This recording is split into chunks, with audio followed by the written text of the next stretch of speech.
swearing, and we spoke yesterday how you're not allowed to swear in God's name in vain. Today the Rambam focuses the opposite way. The Rambam says, just like it's a mitzvah not to swear in vain, so is it a mitzvah to swear when you need to. For example, he gives an example. If someone swears, I'm going to put on tefillin every day. Now, if he swears on that, he has to put on tefillin anyway. Because when you came to Mount Sinai, God made you make an oath that you're going to keep the entire 613 mitzvahs. So really, without the swearing, you still have to do the tefillin anyway. Because you already accepted the oath on Mount Sinai. Because you were there. But still, if you say that I take upon myself with swearing that I'm going to put on tefillin every day, that you're permitted. Why?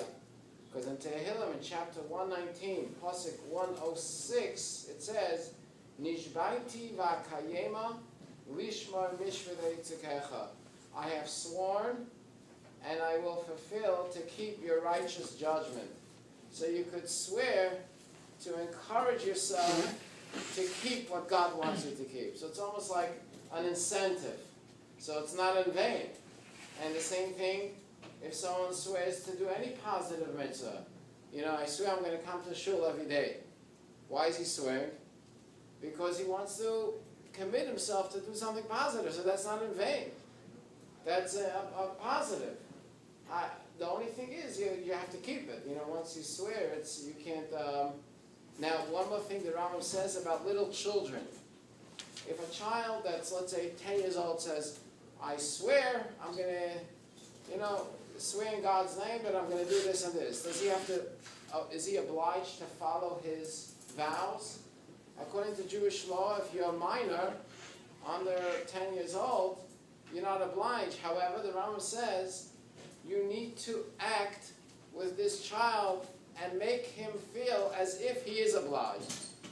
And say, no, you swore, you better keep it. And you have to give him this hard time, even though halachically it's not valid because what he says doesn't have any power because he's under the age of the power of speech. But still, you want to train them not to be like the Gentiles, he says, on the street that swear every day 150 times a second, and then they don't keep anything. No, you have to make him feel that this is a serious thing. And then he ends off, he says, you have to understand that a lot of people make these swearing, and they swear in God's name, they swear in all kinds of things. It's a very harsh sin, he says. Anyone that swears and doesn't keep his even though there's no death penalty and there's no chorus, it's the worst, one of the worst sins. And as the Torah says that when a person swears, he has to realize, even when he says God's name in vain, for example, he makes a bracha. Baruch atah Hashem Elokeinu melech haolam shehakol nהיה b'dvarei. For why are you saying the bracha?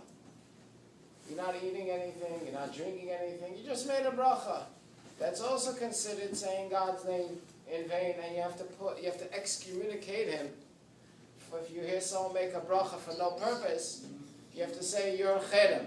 You excommunicate. If you don't, then the person that hears the bracha becomes excommunicated because he heard God's name mentioned for no reason and he didn't protest.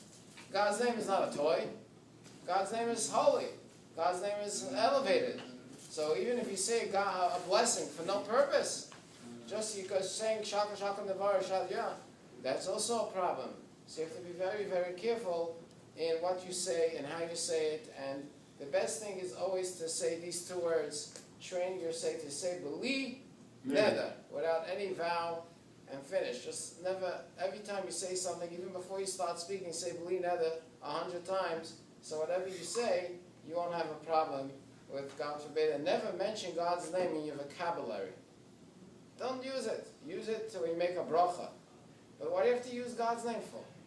Oh, I swear in God's name in my father's grave, whatever. Don't say those things. It's not Jewish talk. It degrades Hashem. No, people always think he's swearing in this. I swear by him. I swear by his name. Don't. That's not the Jewish way. Don't swear. Don't use God's name unless you're trying to encourage yourself to do something positive. putting on tefillin every day, or learning, coming to shul, or something positive. Rabbi Hanan